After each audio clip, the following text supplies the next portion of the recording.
Good morning, good morning, good morning. My name's Donnie Glover, and welcome to the Donnie Glover Show right here on blackusa.news. We had a great show yesterday. Had Sydney on, Sydney Martin, CPA. And one thing we didn't acknowledge yesterday, and we're going to acknowledge it today, at least we didn't on the show. It's Black History Month.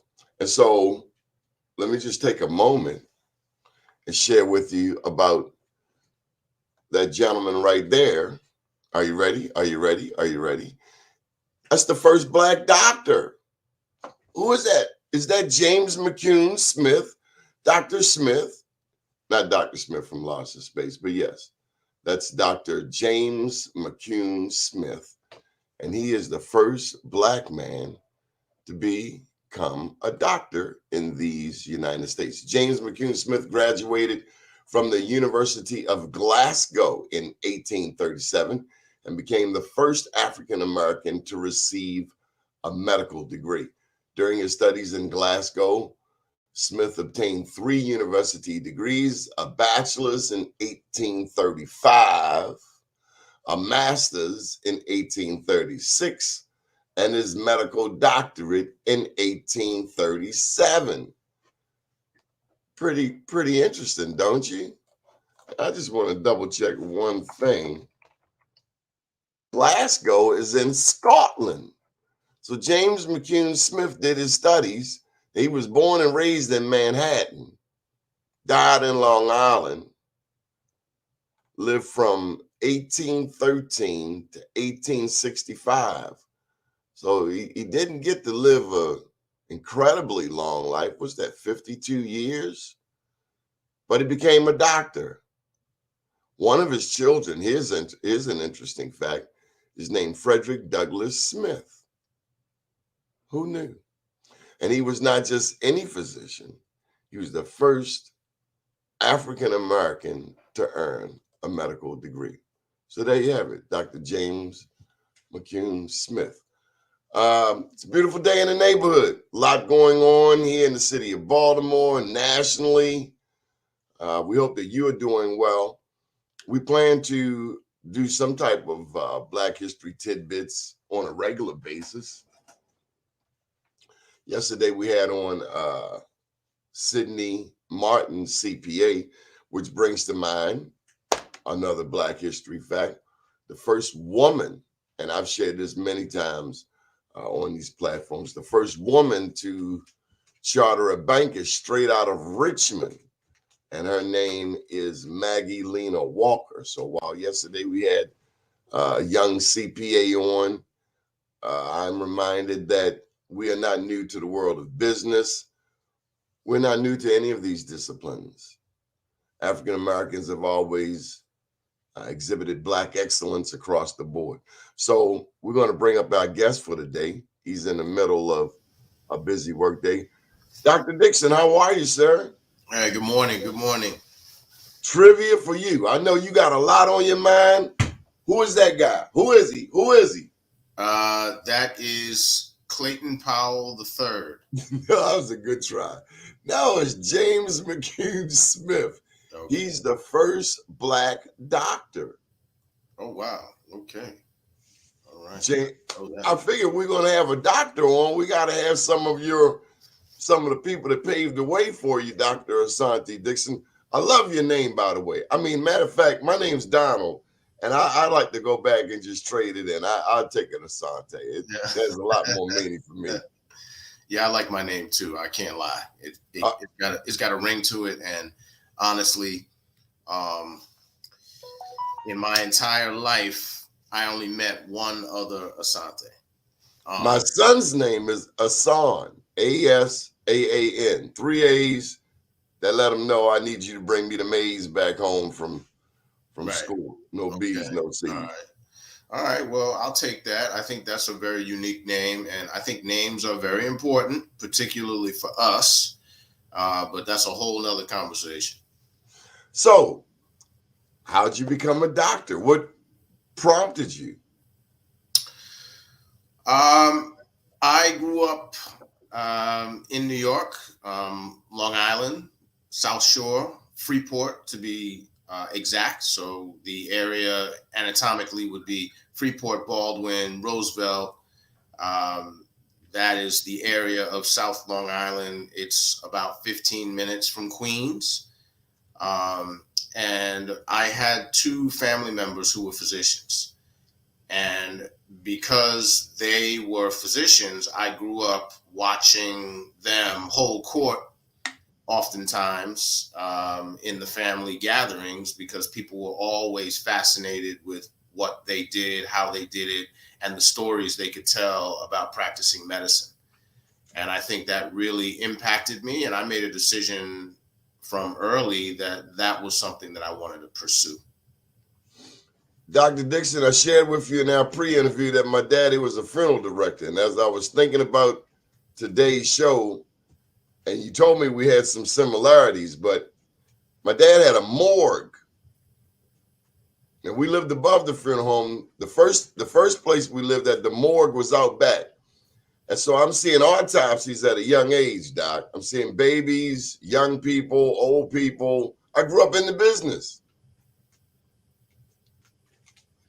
So that's exactly the same, right? I mean, your experience, what you're immersed in when you're young, plays a huge role on what you become. And that is not only in terms of your career path, but that's always, a factor in terms of, particularly as we talk about, young Black men.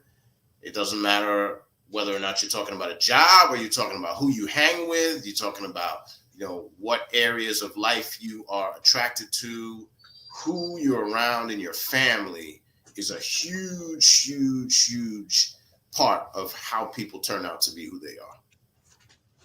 So I think that's a great segue into Ascend Med. Yes. So I am a board certified neuroradiologist. That is a physician that practices both the therapeutic and diagnostic aspects of imaging and procedures related to the head and spine. So central nervous system, that's my specialty, brain and spine.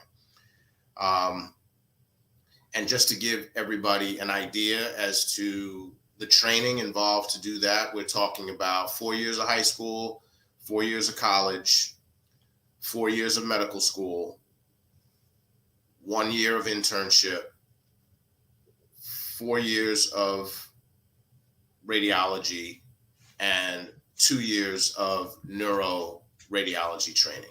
19 years. It's a lot of years. I was 33, 34 years old and still wearing a backpack, because it takes that amount of training to get where we are. So that's some foundation. I went to Georgetown Medical School.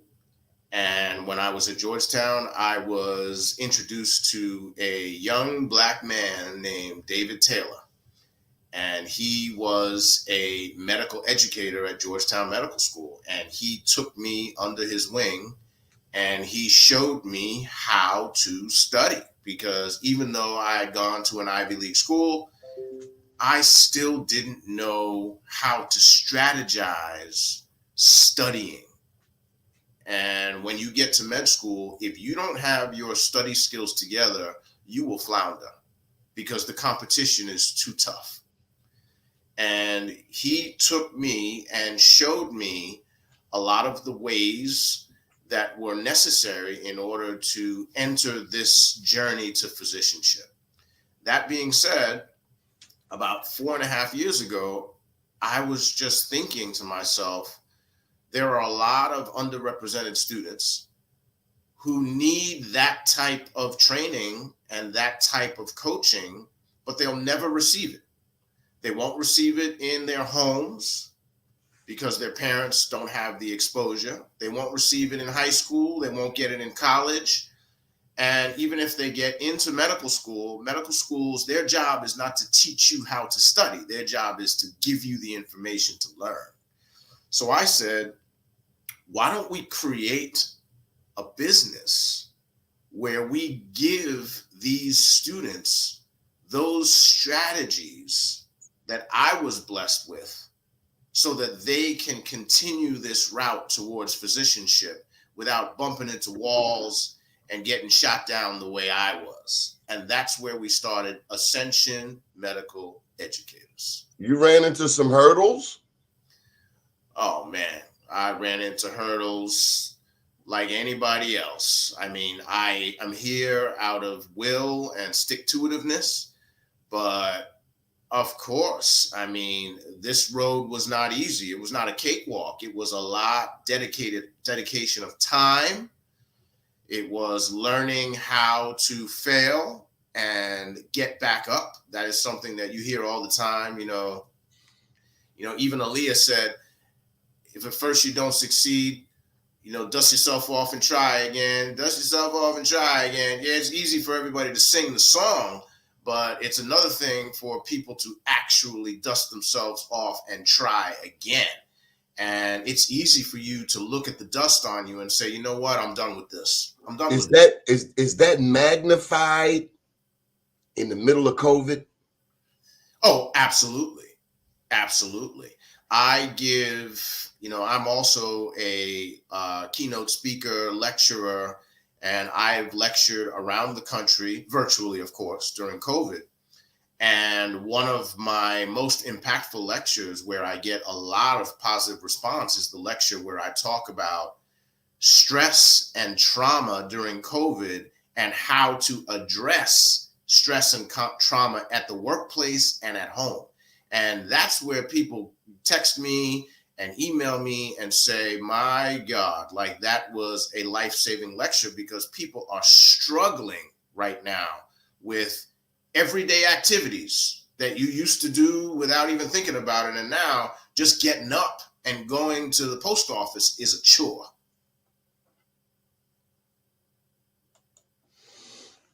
I'm listening. I'm soaking it all in. So Ascend Med is your way of passing the ball as the ball was passed to you. And I love it. I mean, as you're talking, I'm thinking of some of the young people that my dad mentored over the years and how important it is. I got to tell you too, this show, we're now streaming, Doc, in the metaverse. And so for those who wear the Oculus goggles, the VR, thanks to STEMCityUSA.com, this show is in the metaverse, and I consider this a black planet in the metaverse. But what you're doing is right in sync with what Dr. Taborn is doing. He wants to close the digital divide. He wants to close and eliminate digital apartheid. And I'm not sure of the term in medicine, but going back to this guy and considering you, he was 1835. It's almost 2035. So I can only imagine the plight. And this guy, by the way, studied at Glasgow. Yeah. He was in Scotland. So let me say this. By no means am I hurdling obstacles from 1835. Okay. We have made tremendous strides in terms of representation between then and now. However, we are still dealing with massive underrepresentation of physicians of color, and specifically Black physicians. Now, you may live in a city somewhere, which is, East Coast, West Coast, somewhere in Houston, Texas, where you're seeing Black people wearing white coats and doctor this and doctor that. But remember, that's a small part of the country. There are huge parts of the country between New York, Atlanta, and LA that exist, and there aren't any Black doctors, right? And we can't discount those populations, because we're always thinking, New York, Washington, D.C., Boston, Atlanta, as if those are the only places in the United States. They're not. So overall, your likelihood of going into a clinic, a hospital, or looking for a primary care doctor or a specialist overall in the United States, and that person being Black, is low. Okay. Now, that being said, there are a couple reasons why that occurs. One is going to medical school and training in medicine requires resources. You have to have money. It's not free. And we still struggle today, just like in 1835, as a people, that we struggle with the acquisition of resources. Okay? So that is an issue today that still is pervasive. Two is, I say medical training is like training to be an astronaut. Everybody wants to be an astronaut, but there are only few that will be chosen to go to astronaut school. Kind of like the NBA. Kind of like the NBA. You have a lot of people out here saying, I want to be a doctor. Young kids, I want to be a doctor. I want to be a doctor. And that's great. But how do you learn how to thread the needle to beat the system so that you become one of the chosen few to become a doctor? That's where Ascension medical educators started. We have a lot of young Black kids who are dissuaded from pursuing medicine by the time they're in elementary school or junior high. The dissuasion has already started. Big brother, I did not think that was so, but I'm a witness. I've seen it. I've experienced it. When I got to high school, I'd only had a little bit of algebra, and I was sitting next to white kids at Baltimore Polytechnic, and I was convinced they had seen those quadratic equations before, they had seen geometry before, but it was all new to me. And a Black teacher later explained to me that they were, in fact, at Poly here in Baltimore, #1 high school in the city, trying to weed us out. And there were Black people complicit with it. Well, listen. Again, everything we're talking goes back to the need for programs such as mine to assist students in navigating and giving them the confidence, despite dissuasion, to dust themselves off and try again and keep pushing forward. Just to let everybody know, we have programs. Our program starts at freshman year of college. So when you're a freshman in college, that's when you need to be reaching out to us, and you need to be enrolling in our programs, our medical school application plan programs, where we, from freshman and sophomore year of college, will walk with you throughout your undergrad to prepare you for that medical application. What happens a lot to Black students is that they don't know what they're doing. They're just in college taking pre-medical requisites, pre-med, prereqs. They don't even know what classes they're supposed to take. And by the time they're a junior and they say, I want to go to medical school, their chances of getting into medical school with their track record is like 1%. It truly is NBA type statistics because they didn't have any guidance. And that's where we come in. And we currently have contracts with 3 medical schools. We assist 3 medical schools here in the United States, helping them with their medical school students. We're in talks right now with the United Negro College Fund, and we are looking to partner with the United Negro College Fund to expand our services to all students that work within the United Negro College Fund arena. I got to interject this. I've been a journalist for 28 years. I've been a student going back to 83 at Morehouse. I have never met a scholarship recipient of the United Negro College Fund. I've seen the commercials all my life. I have personally never met anyone who's gotten one of those scholarships. Please tell me where they are. So I think that's very interesting. And actually, that's something that I'm going to take back to our meeting on Monday. That's good input, because as we work to partner with them, I think what we need to do is, once we partner with them, we need to increase the visibility, because I would not want to know that people are out here unaware of scholarships being presented to United Negro College Fund. So let me give you an example. When we first partnered with United Negro College Fund, we had the talks of partnering with them about a month or two ago.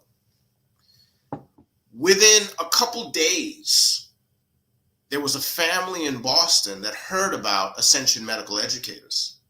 They immediately donated money to cover room, board, tuition for students only if they enrolled in our Ascension Medical Educators program. Okay, so the answer to you is, of course, there are students out there receiving scholarships, but I'm going to tell you the honest truth. When I was a kid, I used to see the commercials for United Negro College Fund all the time. A mind is a terrible thing to waste. And I myself, I can't tell you I know anybody who got a United Negro College Fund scholarship. So I understand your question about, well, where are these students? But at the same time, I'm not sure I can really comment that they don't exist, because I'm not sure I know everybody. You may be, you're around the world more than I am. So I hear you, and your question and your visibility, that's credible. I mean, you don't see what you don't see. But we are looking to assist in changing that, because as Ascension Medical Educators grows, and I want every person on here seeing this live or seeing this later on a recording to share this program with every college, medical school, high school, sponsorship partner that you may have, family members, people in the church. Everybody needs to know about this program. And lastly, I am working to make sure that eventually students pay for nothing. That's why we're partnering with the United Negro College Fund. We're looking for more corporate sponsorship, because I don't want to go to the student and say, give me $4,000. I want the student to say, I meet criteria for your program. I want to be a physician. I need help. And then let them apply, and then they get the program for free. So that's why I want dissemination, because this is truly coming from me, and it is built on years and years of struggle, years and years of lessons, and this is the real deal. This is not, what we call in New York, a brick in a box, right? You stop on the highway and some dude sell you a cell phone, or at least it looked like a cell phone.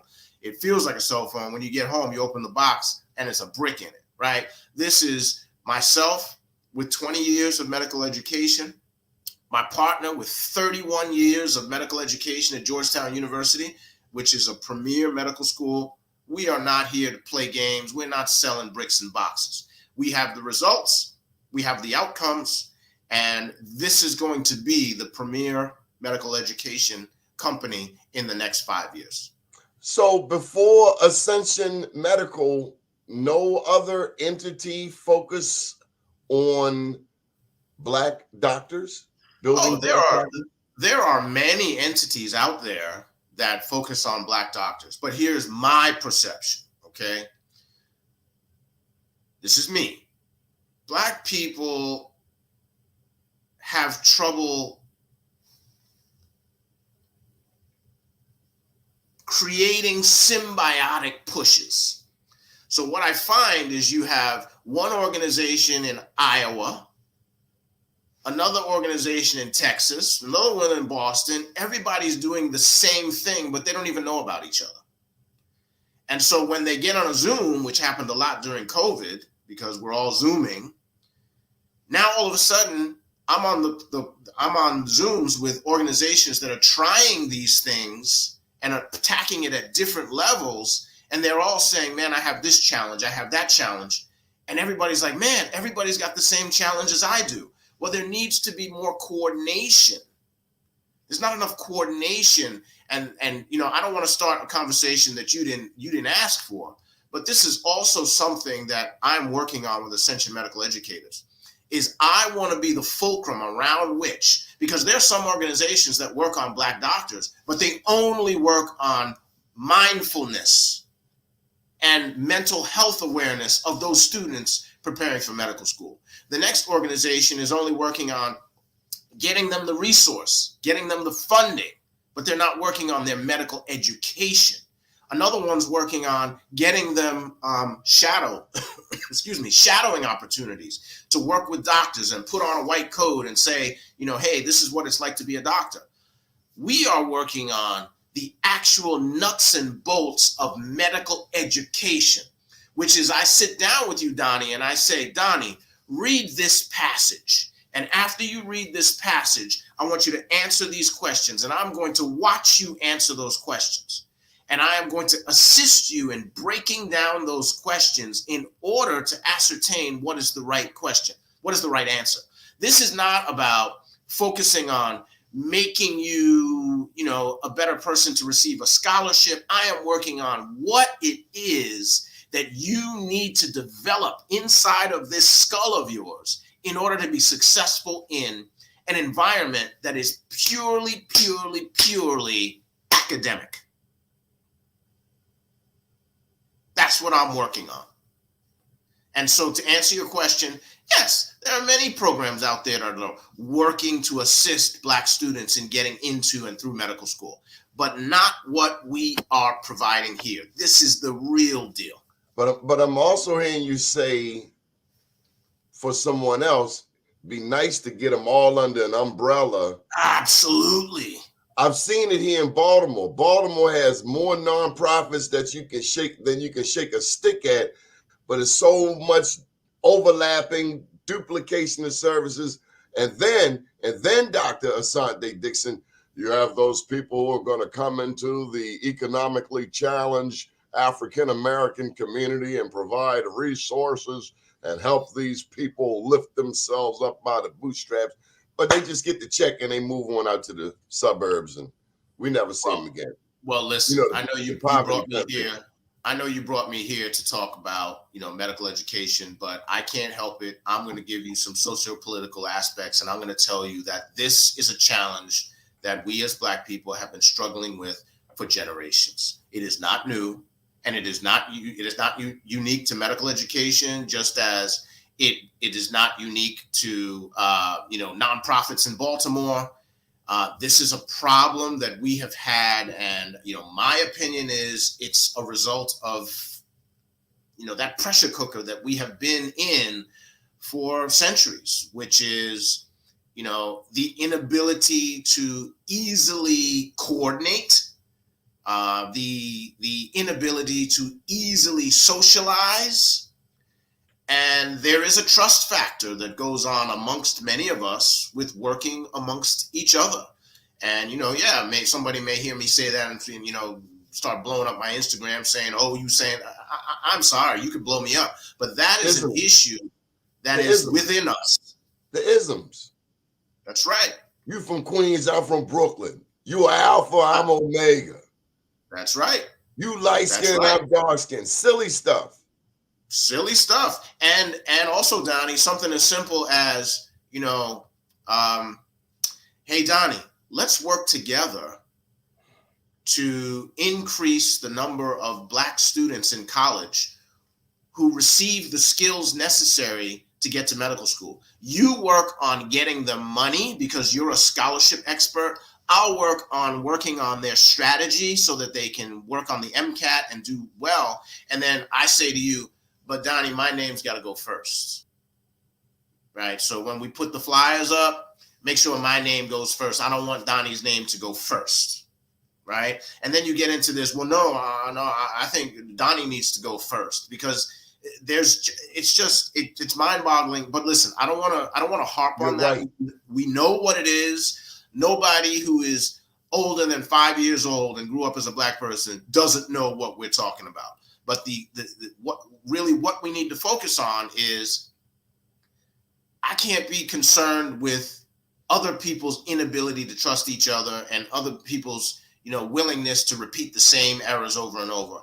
I am here to work with you. I am here to spread the gospel, and we partner with whoever is truly willing to assist. That's who we partner with. So Morehouse Medical School. Yeah. Meharry Medical School. We have black medical schools. Yes. One young lady I know, though, as I think about Dr. McCoon here, who was out in Glasgow, I know a young lady, war veteran, studied medicine in Poland. But when she came here to the States, they sent her through the rigmarole. What I'm getting to is, we are your allies, your natural allies. You're asking me where are my allies, or is this a rhetorical question? No, who are your natural allies? My natural allies are individuals who understand that the healthcare inequity that millions of Americans, including yourself, will face every single day is bolstered and fundamentally lies in the underrepresentation of physicians that look like you. If you, as a regular person, non-medical, understand that you as a black person have a likelihood of receiving substandard care when you go to the clinic, or when you go to the hospital, or when you get online to apply for insurance programs, and you want to change that downstream, then you are my ally, because what you're going to do is you're going to understand that the way we approach this is to put the doctor in the clinic, in the hospital, who can look at Doni and say, man, I understand you. And so therefore, I'm not going to discount anything you say to me because I don't understand you. And so therefore, I'm going to share with everybody in my network that I know about this program that is looking to increase the number of physicians that look like me. You don't have to be a big muckety muck. I need anybody to share the program, because I do lectures also on healthcare inequality and the history of U.S. healthcare. And guess what? I'm glad you said it. It dawned on me, Dr. Taborn, with his whole metaverse, he's into the closing the digital divide. It just came to me. There's a book out called Medical Apartheid. Apartheid, of course, right?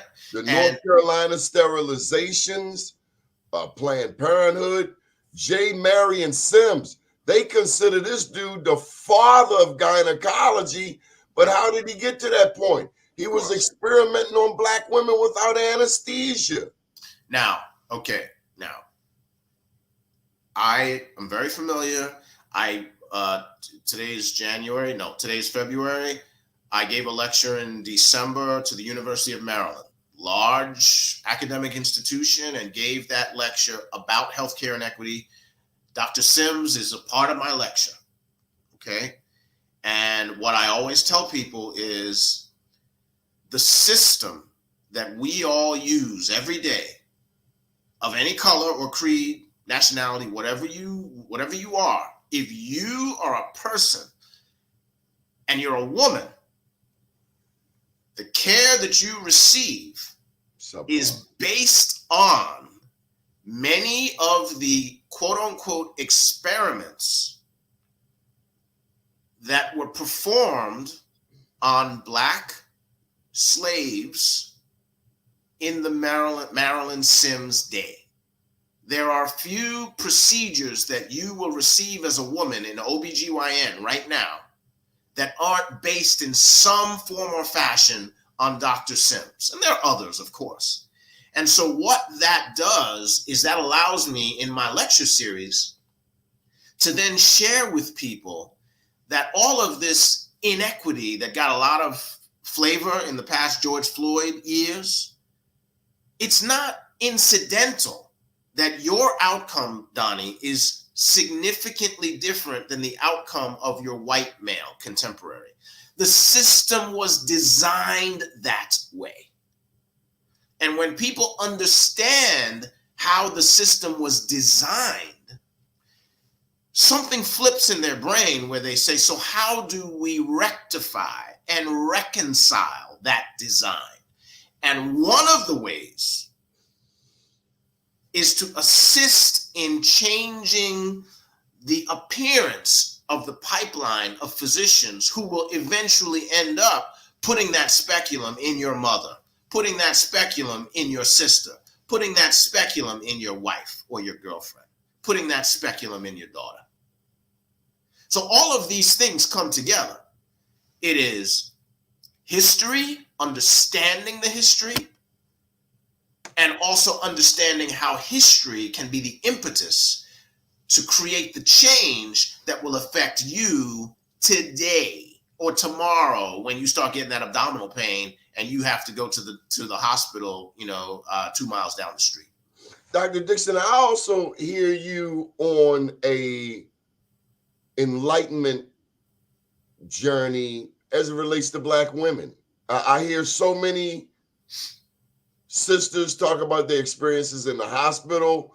When I was married, my daughter was born. I'll never forget my wife at the time saying how the hospital was treating her like she was a welfare recipient. Johns Hopkins. My grandmother said in 1950, don't go to East Baltimore and damn sure don't go to Hopkins because you'll end up in an experiment, essentially. What is your message to Black women who encounter that medical mammoth more than Black men? Okay, so I have a lecture coming up in end of February at Washington Hospital Center here in Washington, D.C., and I'm actually lecturing to the OBGYN department, okay? And I'm talking about that very history. The reason why I'm talking about that very history is because there are many physicians of any race that don't even know that history. Okay, so they're practicing medicine to the best of their ability. I mean, I'm not saying that, many physicians, there are some, but the majority of physicians are not practicing, with, a deliberate effort to practice biased care towards Black women. But oftentimes it's the system itself. And so if they are following their practices, they're following a practice that's based in a system that is biased. And so Black women, their stories are often credible. Their feelings are often credible. We can't discount the feelings that many Black women have that are based on, one, their own experiences, and based on, two, stories that are passed down from generation to generation. Okay, so I don't discount those things at all. They're based in truth. They're based in fact. Now, some of the things I hear aren't necessarily true. I can listen to stories sometimes, and if I really on a granular level listen to it, I'm like, yeah, well, 50% of that is true. 50% of that is just not medically possible. But hey, I understand what you're saying. So really, this comes down to sitting down with Black women, which the way I sit down with Black women is I lecture. That's what I do, right? So I've got one coming up at Hospital Center. I've got another one coming up in March at Anne Arundel Medical System here in the Maryland area. And I'm, again, going to be talking to the OBGYNs, the doctors themselves, and talking about medical history. How did their specialty get to be the specialty that during George Floyd, you have Black women all over the world, all over the country now saying, I want a Black OBGYN. because I can't trust that a non-Black OBGYN will give me the respect that I deserve. Doctor, I just got to put in a plug for Dr. Michael Zollicoffer. I don't know if you've crossed paths, but his dad was my pediatrician, and he's carrying on that family tradition. You'd be most proud because they were among the Blacks in Baltimore Black doctors who built their own medical centers. Right. You know, it wasn't as big as a hospital, but there were some Black doctors here doing that. But as you were talking, something else came to mind. And I got to ask you this. Mm-hmm. You were talking about Black women. And as you were talking, Texas came to mind. Right now in Texas, they are banning abortions. But you're from New York City. And I remember one of our giants, intellectual giants, W.E.B. Du Bois. He led, I think, the silent march up there in Harlem. But I'm going to Planned Parenthood. Why is Planned Parenthood our friend? And they put a Black woman as CEO, and all of a sudden I'm supposed to give them a pass. But I see all of the Planned Parenthood clinics in my community, but over there in Texas, they will almost kill a white girl for having an abortion. Why are they pushing them on my community? But other people, it's almost like they're paying them to have a baby. Well, all right. First of all, I don't want to speak on things that I don't know. Okay. So I've heard much about Planned Parenthood. It's been hot for the past couple of years. I don't know much about Planned Parenthood, and I can't say yay or nay to those stories. So I don't want to speak to that. Okay. I will say, however, that in this country, if you are under-resourced, as many of our people are, if you are underrepresented, as many of our people are, you are at greater risk of being placed in a system, or rather placed on a roller coaster, and you don't have control of where that roller coaster is going. And this happens in business, it happens in medicine. You are at the mercy of the system that is placed within your community. Planned Parenthood is one of those organizations that I can't say that they do all bad and they are structured only to, do abortions on Black women. I can't say that. I don't know that. I don't have the data. Remember, I'm a physician, and so I have to be careful about listening to what people say without looking at the data, right?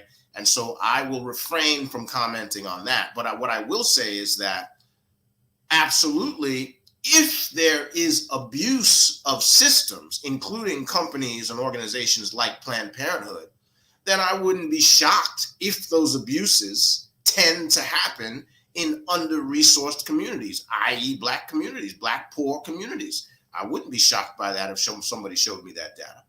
What is it you want? So what can we do? Let's get to Ascend Med. What can we do to get the word out about Ascend Med? Because yes, we want Black doctors, and I got to put in a plug for the famous Egyptian. Was Amenhotep? Was it Imhotep? Imhotep. Imhotep, first Black doctor. When I talk to young people, I flip that dollar bill around. I show them that pyramid. So often, we don't see ourselves as architects, as scientists, as doctors, as lawyers. It seems unreachable, but you, Dr. Dickson, you want us to know that it's very reachable. It is possible, especially with the resources like Ascend Med. That's right. And so I need people to share this website.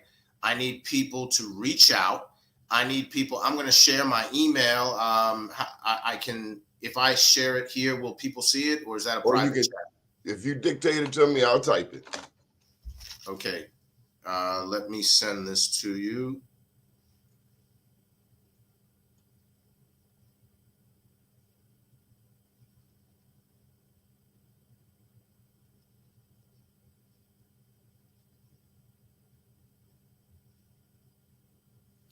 All right, coming there. That's my email. That's my private email. If you want to talk, reach out to me. If you need lectures about healthcare inequity, that's what I do. If you need lectures about stress and trauma, which is another area of great import in the Black community, that I can't tell you how many patients I come in clinical medicine, Black patients that come to me and they think that they have some sort of tumor or something. It's not a tumor. It is stress. Damn right.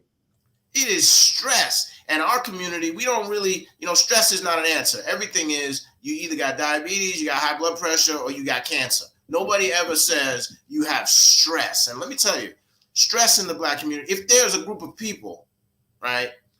If there's a group of people that struggles from physical manifestations of stress, it is us. And we are burying our family members and friends every day from the manifestations of stress. And then when we put them in the ground, we just say, oh, they just had a tough life. They had a hard life. They were dealing with a lot.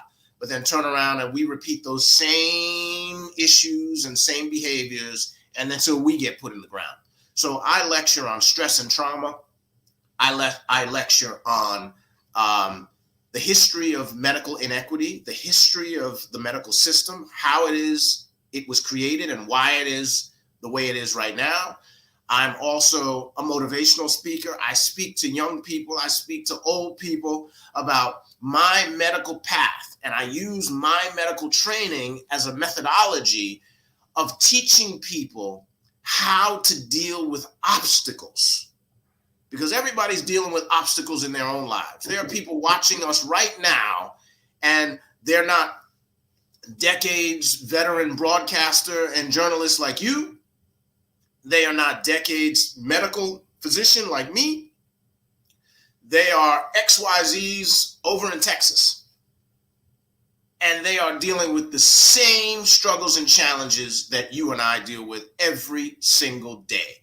And Aaliyah, they're playing the Aaliyah song. If at first you don't succeed, dust yourself off and try again. Everybody's dancing. Dust yourself off and try again. Right? And then they turn around, and when they meet obstacle, they fold. Doc, I got to tell you that my dog has been a big help for me making it through COVID, my German Shepherd, because I work from home, and 4 or 5 times a day, he wants to go outside. And I use that as my break. And I've gotten in touch. I started cleaning up the park that we go to, Any suggestions? What have you done through COVID to manage stress better? Now, my COVID is a little bit different because I had to go to work. So I didn't have the opportunity, and when I say opportunity, I put opportunity in quotes, to stay home. I had to go to work every day because as COVID patients were coming in and the ICUs were filled, I was part of that essential workforce that had to go to work. My first stress was just like anybody else. I didn't know what the hell this COVID thing was. When it came out, people would call me and they'd be like, hey, you're a doctor. What is this COVID thing? What are we dealing with? And I would be honest. I'd be like, listen, we don't know what the hell it is either. I was coming home and taking a shower. As soon as I came in, I would go take a shower and take my clothes off at the door. And we weren't practicing any data-based medicine. We were just following what we saw on other people doing. It was truly just word of mouth. So you can imagine the stress I was under where I was like, man, am I going to bring COVID home to my kids? Are they going to die because I got COVID in my clothes? We had no idea. If somebody on TV in the beginning of COVID said, you got to put butter in your hair, right? And you got to put ketchup in your nostril, I would have been lathering my hair with butter. I would have been putting ketchup. I had no idea. So I was under the same amount of stress that everybody else was, despite the fact that I was a doctor, right? It took a long time. And I will tell you this. We've been dealing with COVID now for about 2 years. And to this day, even after 2 years and hundreds of thousands of patients being in the hospital for COVID and being in the ICU and intubated, meaning on a breathing tube, there is still no black and white protocol for treating COVID, right? There is no, oh, you do 1, you do 2, you do 3, you do 4. That's what it is. That doesn't exist. We are still trying to find that 1, 2, 3, 4 way of treating COVID, because it hasn't been around long enough for us to have figured out the 1, 2, 3, 4. We're still trying stuff. What about other countries? How are they dealing with COVID? Similarly, there's nobody out there who has figured out just give them XYZ, XYZ, and XYZ, and then we'll, call us in the morning. We're still, have we gotten better at supporting COVID patients? Yes.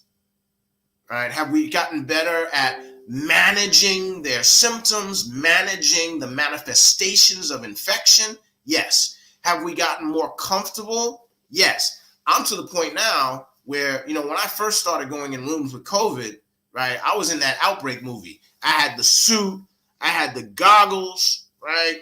I had my little snorkel gear, gloves. Like, if anybody even looked at me with COVID, I was like, oh my God, I think I got it, right?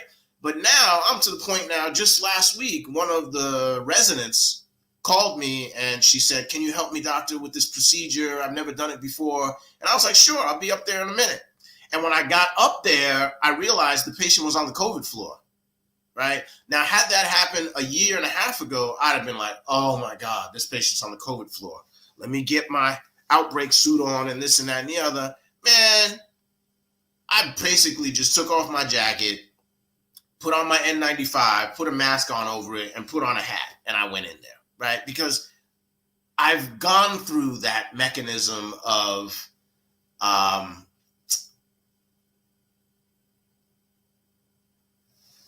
the fear, being irrational, and then being accustomed to it. And God knows what kind of disease process that I've acquired in the past 2 years of being on the front line face to face with these COVID patients. Because as physicians, we're so focused on treating the patient, we don't get to treat ourselves until we already got the disease years down the road, because we're so focused on the patient.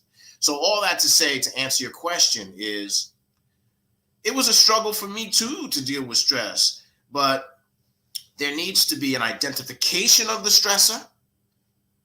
I had a patient last week that came to me, Black woman, early 40s, came to me and said that she was having chest pain and had this sensation of inability to swallow. And when I looked at her, even before I put her on my table to do the exam, I said to her, this is stress.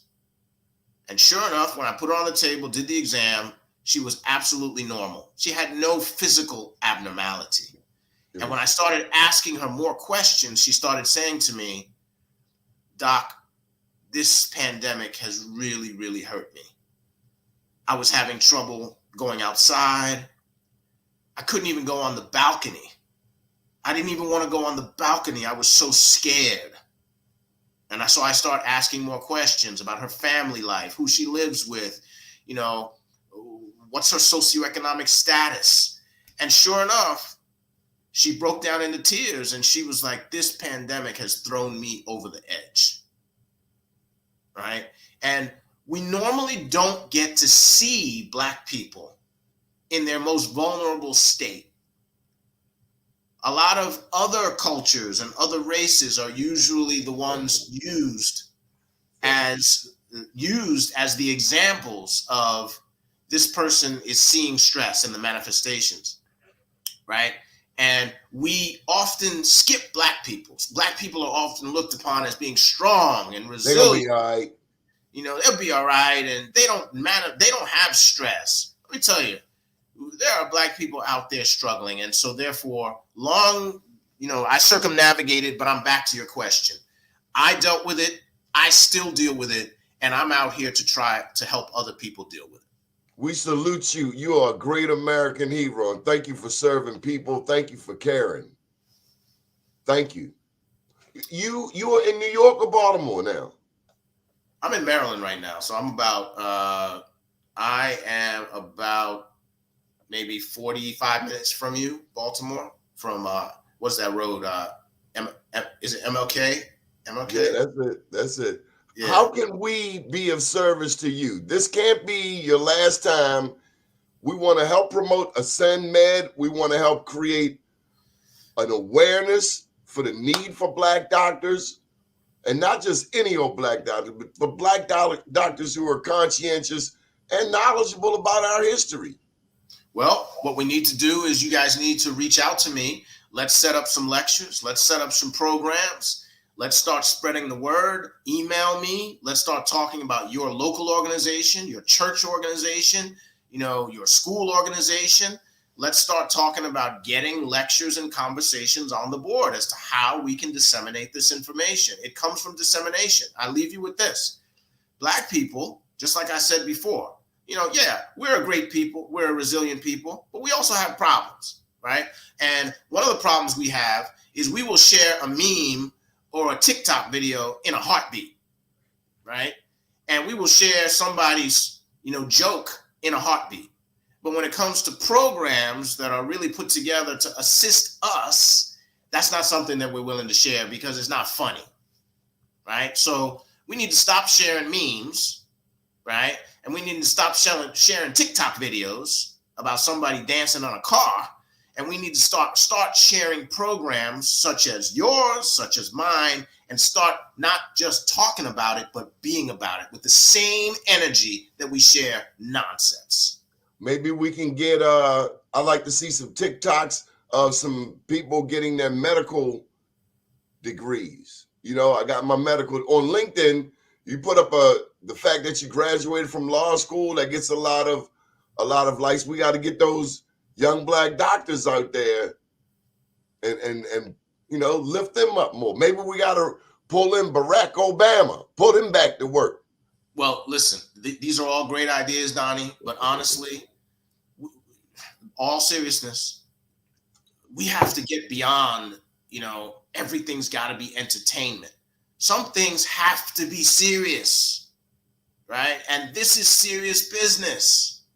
So let's be serious and start communicating so that we can make impact. If you got a church organization, a Black female organization, a Black organization, I'm talking to in Baltimore. Actually, Donnie, I'll be in Baltimore. Well, we're working on it right now, so let me not say I'll be. But I was invited to be a keynote speaker at a Baltimore conference in March or April for Black accountants. It's a Black accountants organization, right? And I'm going to be talking about healthcare inequity and the history of healthcare and how you can impact, right? This is what I'm doing. That's what I'm here to do. So let's do it. Doc, we appreciate you. I'm available at any time. We did have some great Black doctors that have come through and have gone on, but thank you for being here. Oh, my pleasure. My pleasure. And I can't thank you enough for your service, your stick-to-itiveness, and your representation. It's very important. And so we need to be spreading this show more, right? Because again, enough of the TikToks. Let's start spreading the people and the organizations that are impacting us. Thank you, everybody, for your time, and pleasure to be here. Thank you. Good deal. Stay tuned for the Black USA Morning Show coming up next. My name is Donnie Glover. Good morning, world.